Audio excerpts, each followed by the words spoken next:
My name's Adele Onyango and welcome to another episode of Legally Clueless. No, seriously, I have no clue what I'm doing, but I'm pretty sure I'm not the only one. Hey you, welcome to episode 183 of Legally Clueless. Thanks for rocking with this podcast. If this is your first time listening, audio episodes like this go out every single Monday without a fail. And our video series is on and popping. I don't know why I say that. Anyway, season 3 is ongoing on our YouTube channel. So if you head over there, you can catch up with more awesome African stories. Ooh, there's a link to our YouTube channel in the show notes. Another link you'll find in the show notes is to Legally Clueless Africa, which is our home base on the internet. And when you go there, you can listen to the audio podcast, check out our workshops, events, video and tour series. It's pretty awesome. I would head over there and sign up to join our community. So back to this episode. I'm super excited about it. I don't know why my phone is giving out this weird frequency. Let me throw it away. All right, back to this episode. Coming up is a very interesting story by somebody who's responsible for probably 3/4 of the clothes in my closet. We got robbed. I had already set up the shop. So we took up 3 shops. One space that had fabrics, where displayed clients' outfits where they come and do fittings. The other one was a room that the tailors were doing everything. The other one was just a place for chilling and appointments and all that. Then I get a phone call from my fundi. He's like, "We've been robbed. Everything is gone and they're still sticking stuff away." I wasn't far from the CBD, drove to work. I found leftovers, fabrics and all that, just along CBD, the Standard Street. So we didn't get to access the premises until maybe after 5 hours. The police came. They took other things like fingerprints for evidence and all that. They carried most of our stuff. So by the time I was entering that room, the room was empty. All 3 of them. That's probably one of Kenya's top fashion designers, Yvonne, and you're going to hear more of her story a little later in this episode. Trust me, if you are in business, it's a must listen to story. Ooh, I'm so excited to share this week's Song of the Week because the lyrics in this song are a bit too real sometimes. It's by India Ree, whose music I absolutely love. And the name of the song is Get It Together. There is in the chorus a bit where she sings, "You want to heal your body, you have to heal your heart. Whatever you sow, you will reap." I really like this song because, when you listen to it, there are bits where you can feel she's talking about probably an intimate relationship that goes wrong. But where I identify with the lyrics, it's almost like calling yourself out. The moments where you're losing it or losing track of what your journey kind of looks like or is going. I know whenever I listen to this song, I always go yeah, I really need to get it together. I need to face my life. Anyway, check it out. I've put a link to the song in the show notes. In case you're listening on a platform without show notes, just search for Get It Together by India Ree. And yeah, enjoy the song. Another thing that I have really enjoyed and I want you to check out is an episode that made me learn so much more about such a creative Kenyan, my goodness. So I remember a while back coming across these pictures of a miniature human. That's the only way I can explain it. A miniature human doing some very Kenyan things. And I was like, what's going on? What is this Photoshop image thing about? And getting very intrigued by it. And I would just see very many more following up. And then I got to understand that the content creator behind it is Minnie Cheps. And she is so interesting. I've just finished watching her episode on the Guinness Black Shines Brightest Stories show. First and foremost, random, she's a chicken farmer. Which I was like, I did not know that.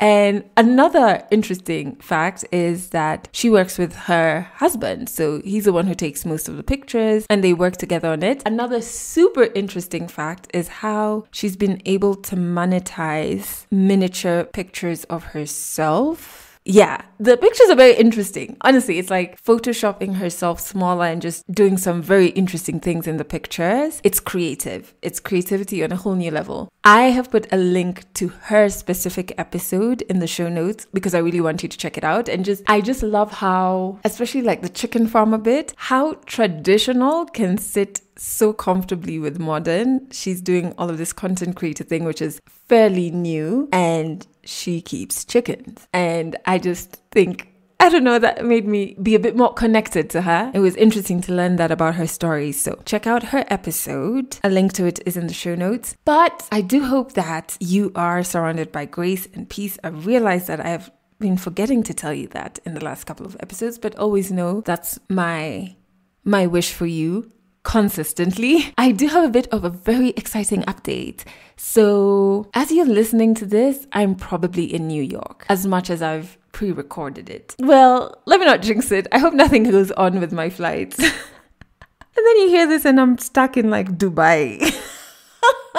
Knock on wood. Where? Okay, so basically we are doing the American leg of our book, Our Broken Silence tour. For those who don't know, I co-authored a book with an amazing Kenyan lady called Lanji, and it documents stories by survivors of sexual violence, which we both are, as well as members of survivors' support systems, so family, those in the medical field, and it's stories from the greater East African region. It's stories from pre-colonial times to present day. And yeah, it's a very big deal. It's a very big deal. I'm so excited. Whenever Lanji and I jump on a call about this tour, it's just like, what the hell are we doing? We're doing an American tour. Isn't that crazy? And the book is stocked not only in Kenya, and obviously you can get it on Amazon as well, but it's also stocked in Sierra Leone, where we took it for a conference. And it's just wild and how shocking, like, when you start to walk in your purpose, walk in your passion, things just kind of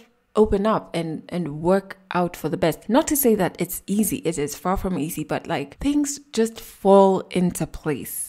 And that's kind of how you know you're on the right path. And I want to sit in this win. I've gone through this year a heavy season of doubting my power. And one of the things that I am intentionally doing is sitting in my wins. You know, I was talking to a friend the other day and I said, when we lose or collect an L, we sit there for long. You know, we can sit there for even months and we tell ourselves the most horrible things for such a long time. That's super unhealthy, but that's not even where I'm going with this. I'm saying, how about you do the exact same thing for your wins? Sit in it for months. You know, there's nothing wrong with saying I did that and really deriving joy and fuel to achieve more from your wins. There's nothing wrong with speaking to yourself in a congratulatory manner instead of like skimming over your wins. I think humility is a great thing, and you can sit in your wins and still be humble about it and not cocky or condescending to others. But most of the time what we do is we skim over our wins. And then because we're in this microwave social setting where it's like you achieve one thing and you're already on to the next, you can actually forget how capable you are because of that rhythm. And so I'm intentionally choosing to sit a little bit longer in my wins, appreciate that I did that, and use that fuel to push me to even more wins. So far, so good. I still have imposter syndrome where I'm just like, oh my goodness, people are going to find out that I'm not as good as they think I am, or I don't deserve to be authoring a book. You know, I still have those moments where I have those thoughts and I have to kind of like catch myself and just be like, whoa, whoa, whoa, whoa, whoa, whoa, whoa, whoa, whoa, whoa. Sis, we're not going down that road, and that's not true. Moral of the story, if you take only one thing away from this episode, let that one thing be you beginning to sit in your wins. All right, let's jump into 100 African stories. Imagine starting a business, things are going super great, and then thugs steal everything from you. 100 African stories on Legally Clueless. Stories from Africa. Hi, my name is Yvonne. I'm from Nairobi, Kenya. My earliest memories of being creative as a child was probably when I was 6, because I used to watch my mom do this a lot, and everything used to happen in at home. So we used to help her. I used to break her needles. I used to act like I'm working on the machine, but I used to destroy everything. My mom studied fashion and design at Utalii Design, School of Design. I think from there is when I picked up the whole passion for fashion, because she used to make everything for us. We used to wear those African fabrics from way back. Maybe when I was 3, 6, when we used to go to church during Christmas, that's all we used to wear. And she used to make for us everything, even uniforms for going to school. She used to make for us everything. I remember when I was maybe in class 4, I used to come back at lunchtime, help her cut out fabrics, fix buttons, because I had started learning art and craft when it was still in the syllabus. So I used to like help her. I would run late from going back to school because I was helping her fixing buttons, mixing up fabrics, and just making sure that I don't miss out on so many things. So I would run late. I would be punished because I was helping my mom. At that tender age, I think it didn't cross my mind that that's what I wanted to do. I was just doing it for fun because I used to watch her. I used to love the noise the machine was making, the old machines. There was no motor at that time. There was no industrial machine, so it was manual. So I just used to love the noise, looking at her stepping on that machine. I used to love seeing the whole mechanism, the whole process. So I was just like, I want to be busy like my mom. So whenever she would step aside to just even pick something or go to the washroom, I'm there, broken the needle, I've spoiled something, I've removed there's a rope that you connect to the pulley of the machine. So I was just spoiling everything. But at the end of the day, I used to enjoy it. She bought me an outfit for Christmas. It was denim on denim. It was a long jacket, and I had insisted that I wanted a bolero jacket. So she went to work because she was doing it part-time at some point. She went to work, she came back, she found I had already resized the jacket. I cut it to a bolero. So when she asked me what happened here, I'm like, I cut it. I was designing it.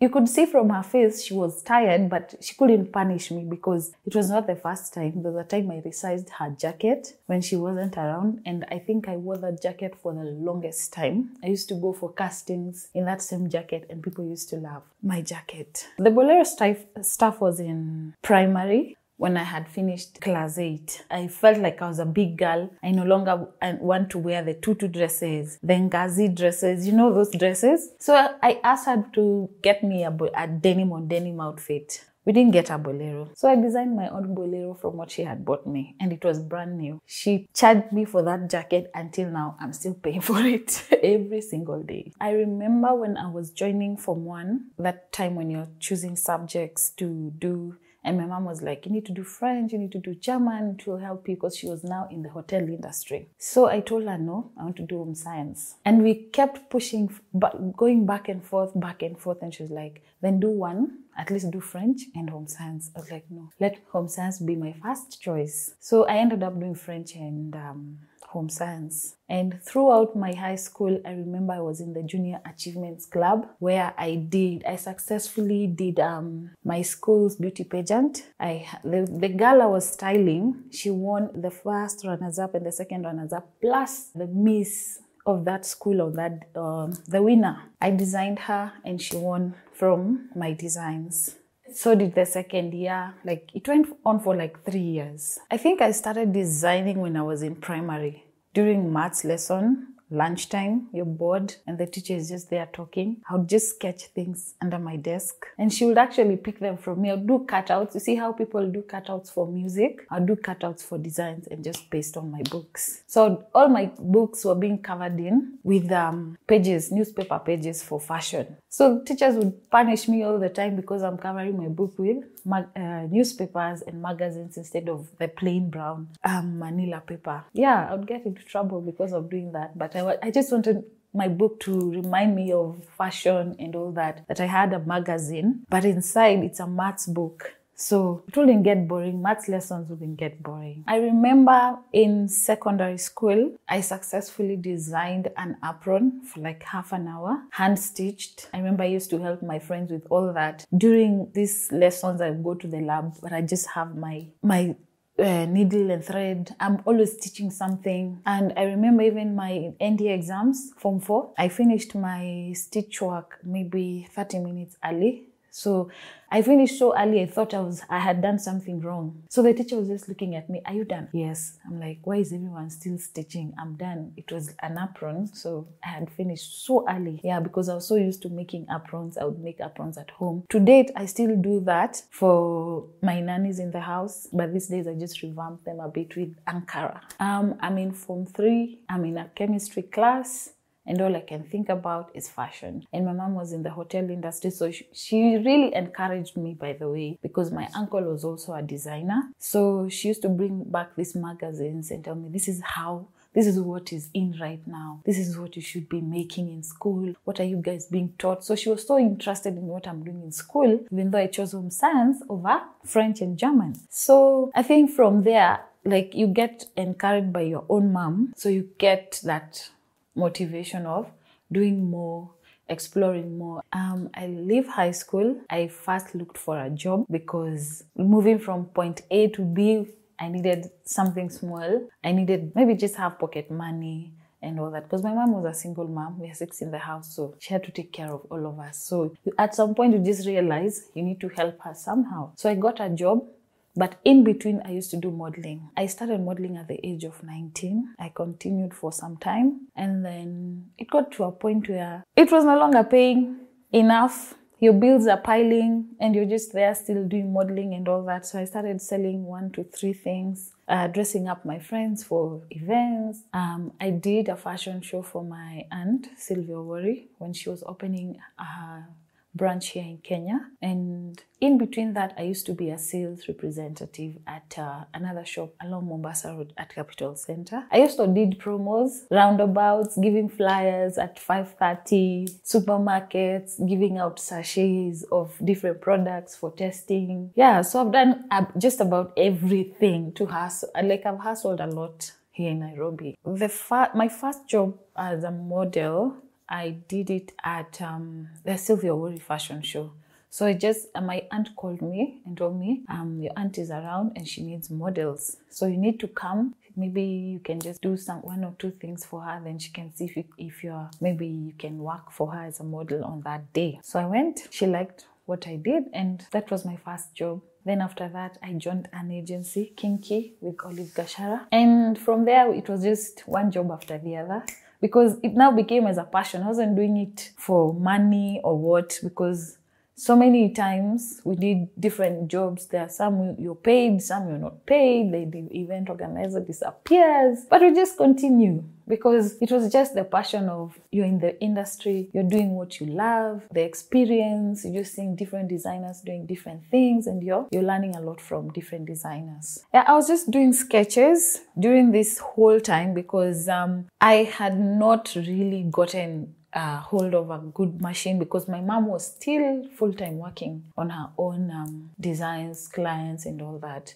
So I would help her once in a while, or maybe when she has gone to work, I would do 1 or 2 things on the machine when she's not around. But I was still doing my own sketches during my own time. I'm in school, I come back from school, I do other things. There's modeling, there's traveling and all that. But at the back of my mind, I still have my book where I'm doing all my sketches. I quit my job before I quit modeling, the sales rep at Capital Center. And then I went on because I wanted to go to school. I went to Nairobi Uni. I did maths and statistics and PR. I studied psychology, but there's nothing connected to it. Well, PR is helping me. But after that, for a while, after finishing school, I opened a small shop. I had a partner before. So we opened a small shop, we set up, and we started doing a few pieces. And during modeling, I remember our first showcase we did at Westgate. It was with Pinky. She had hired us as models. So we told her, we also have designs we would like to showcase, but we don't have money. We have so many clothes. We've been trying to create different outfits, but we don't have the showcasing fee that they were asking for. And she allowed us to do the showcase for free. And from there, we used to do modeling, and we would come in as designers and as models.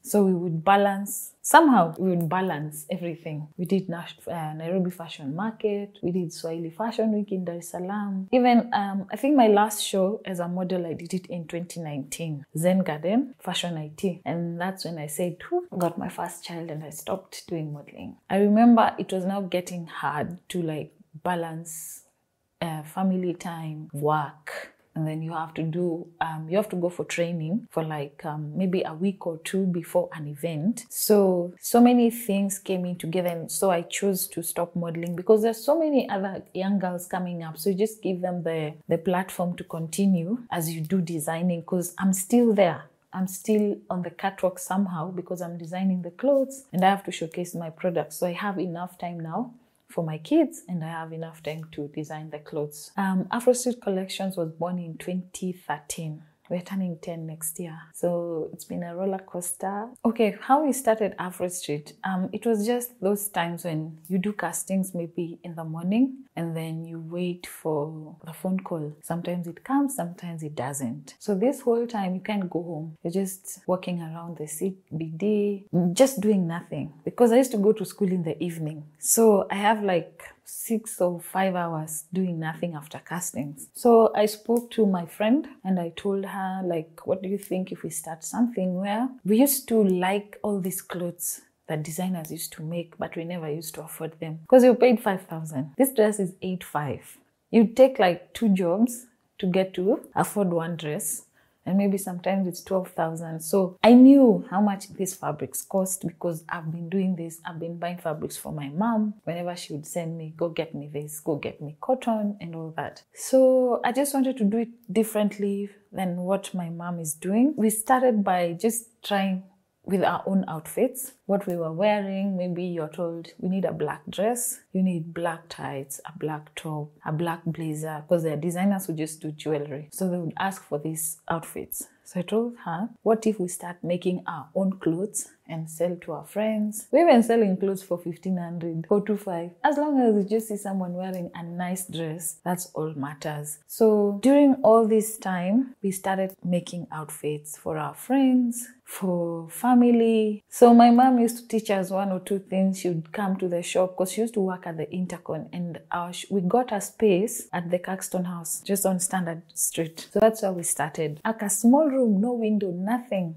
It was just nothing. There's no breathing space or what. You have your machines there. You have your 2 small fabrics, because my mom finally she gave me her machine and 5 fabrics that she had in the house. She told her, now you can go and start. So after that, we continued making one mistake here and there, but we'd still correct them. She would come and show us 1 or 2 things. We got one fundi and we started from there, and the fundi would guide us all the way because he was older than us. He had more experience, but we had ideas. So there was no time for us to sit on the machines. We'd go out, go get this fabric, go get this fabric. So along the road, we had a second tailor because now the orders started piling up. We started getting more clients. We were now more courageous and confident to showcase our products, because at first it was just we were hiding. We're still stitching things at the backstage. Yeah, and that's how Afro Street was born.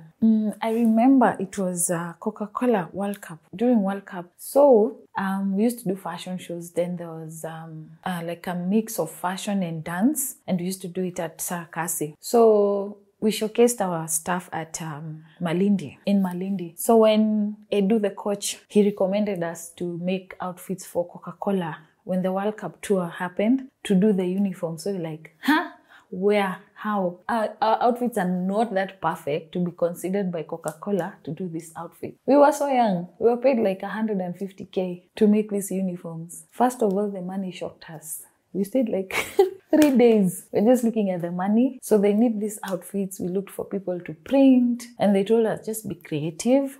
Look for outfits that can fit dancers. And I remember when we were starting, we didn't have so many, like a lot of choices fabric-wise. It was just like one. We couldn't get stretch fabrics because you need dancers in comfortable fabric. But somehow we managed. We made the outfits. They came out so well. And I think from there we knew now we're in serious business. It's now time to start rolling, get serious. And we added machines. We added more tailors. I got an extra shop to start now, like get a different space for clients, a different space for fundis and all that. Well, I remember during the fashion show at Fashion and Beauty, Westgate, we went with so many items. I don't know who told us to make so many items like that. It was a lot. We had to take like 2 taxis. There was no Uber, so we paid so much money on Uber. I was just like, what if we don't sell?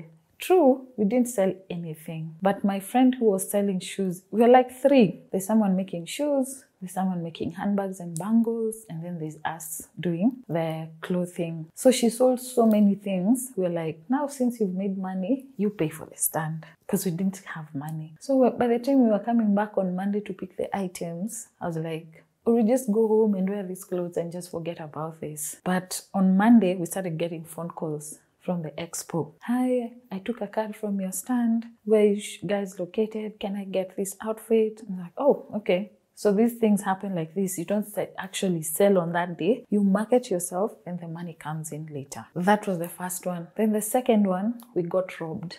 I had already set up the shop. This money from Coca-Cola, the rent we were paying was not so much. So we took up 3 shops. We have one shop for like one space that had fabrics, where displayed clients' outfits where they come and do fittings. The other one was a room that the tailors were doing everything. And then the other one was just like a place for chilling and appointments and all that. So we knew we've made it. We have settled. We're now making money and everything is just running smoothly. Then I get a phone call from my fundi because we used to work overnight sometimes when there are too many orders. He's like, we've been robbed. Everything is gone and they're still taking stuff away. So by the time I left, I wasn't far from the CBD, drove to work. I found leftovers like fabrics and all that just along CBD. The Standard Street. So we didn't get to access the premises until maybe after 5 hours. The police came. They took other things like fingerprints for evidence and all that. They carried most of our stuff for like an exhibit. That's what they used to call it. So by the time I was entering that room, I just broke down.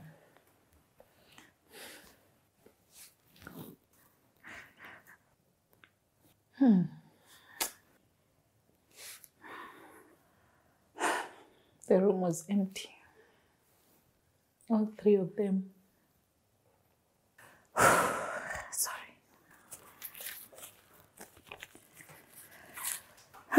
So the rooms, all the 3 rooms were empty. Like they had taken everything. And it wasn't just me. The whole, like it was like 10 shops along the corridors. Remember how the exhibitions used to be? So we took like 3 at the end. So there was nothing left.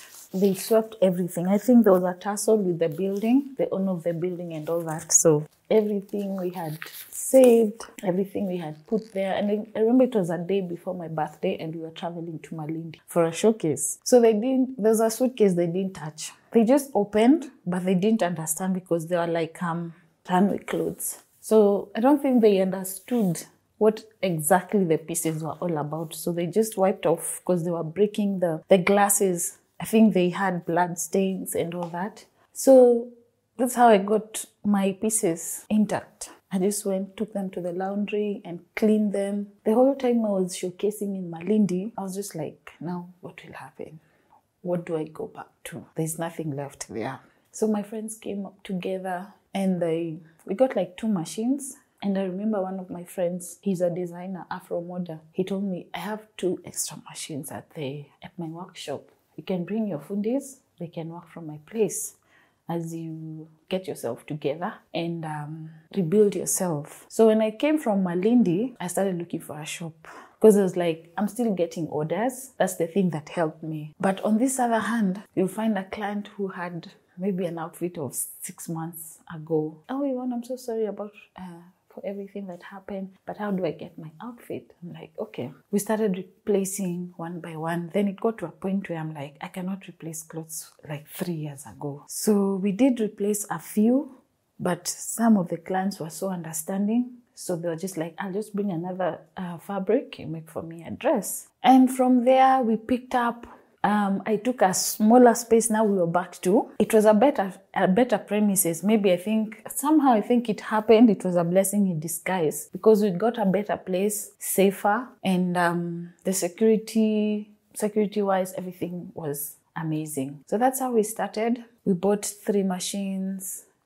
We started off again and everything picked up. We got more orders than before. I think from there, we just been climbing up. There's always like ups and downs, but I don't think anything can surpass what we went through. At the moment, I have like 6 machines at the shop and I have like 4 in the house. So whenever we get busy, I would still bring in more machines. But space is still limiting. Although I moved to a bigger shop in 2020, but I still find myself needing more and more space. Hopefully, I will expand soon. So it's been like, I have 6 tailors. I have like 3 other people helping me. I work a lot with my siblings because we've all been doing the same thing with my mom. So there's my brother who's doing accessories and shoes. My sisters are always running the shop when I'm not around. Even when I'm around, we help each other. So it's just been like that. So like there's second in command, third in command, and it's all my sisters. It's all my siblings. And my mom comes in once in a while to check on us. She calls because when she moved to our country during COVID, she still runs her business from there. And it's still the same thing. It's like a mini Afro Street in Shags. Just because of this thread and needle, juu ya uzi na shindano, I've been able to dress so many people that I always just heard of. Like people I've only seen on the television. I used to watch Jason Derulo for the longest time until I got to dress him at Cox Studio. Flavor from Nigeria, Yemi Alade, our very own Sauti Soul. So many politicians, given the time. I can't mention all of them, but so many of them. So I'm just like, these days I get a phone call, I no longer get those chills, I no longer get excited, but I'm still like, I need to pinch myself to wake up because I'm living a dream and I'm so grateful to God because He's gotten me this far. I've been able to meet so many people. Like it's been such an honor to work with different people from different backgrounds, known or unknown. It just gives me joy seeing the final results. Like that's the beauty of it all. I get to see my work. People enjoy my work. I would tell any young African wanting to do fashion and design, number one, it's not easy, but if you're there for the passion, you'll definitely make it. It takes time. It's not an overnight success, but hold on, just be consistent. Don't give up when things are hard and you'll make it. Catch more African stories in the next episode of Legally Clueless. That is such a beautiful story by Yvonne. It's so weird. Whenever I record stories by people I know, I almost have to call myself out because I learn things about them that I didn't know before, and I start wondering like, okay, am I intentional with the conversations I'm having? Surely, because I didn't know that she had survived, or her business had survived being robbed of everything. Can you imagine how devastating that is? And it's just made me understand her more. Like I didn't even know like this fashion bug flows in the family. Obviously I've met her sisters at the shop, but like her mom, I didn't know about that. So it's always quite interesting to have people that I know on Legally Clueless, because even I learned so much more about them and I start to understand them a bit better. I think her story is a reminder to you to dare. Just dare to bring your dream to fruition. Dare to start pursuing your passion. Dare to live a full life and dare to live your most authentic life, you know? I hope it inspired you in some way to do that. So if you want to share your story as well on this podcast, in the show notes, there's a link to our Google form. Just fill it out and I will get back to you. Remember that this podcast plays on Trace FM here in Kenya every Monday and Wednesday at 1 p.m. and 11 p.m. and Fridays at 1 p.m. Just head over to traceradio.co.ke for a link of all the frequencies, a list of all the frequencies. And by the way, Yvonne's story is in season 3 of our video series. So if you head over to our YouTube channel, You get to see Yvonne. We even got to shoot her sisters. We got her in action in the store, measuring, teaching her tailors. Like, it was wonderful. Head over to our YouTube channel to watch it. There's a link to it in the show notes. And don't forget to join our community just by going to legallycluelessafrica.com. Thank you so much for listening to this podcast. I really do appreciate you, and I hope your week ahead is just full of grace and full of peace. That's it for this episode of Legally Clueless. You can share this podcast with your friends. You can keep it for yourself. I'm not judging. Just make sure you're here next week for the next episode.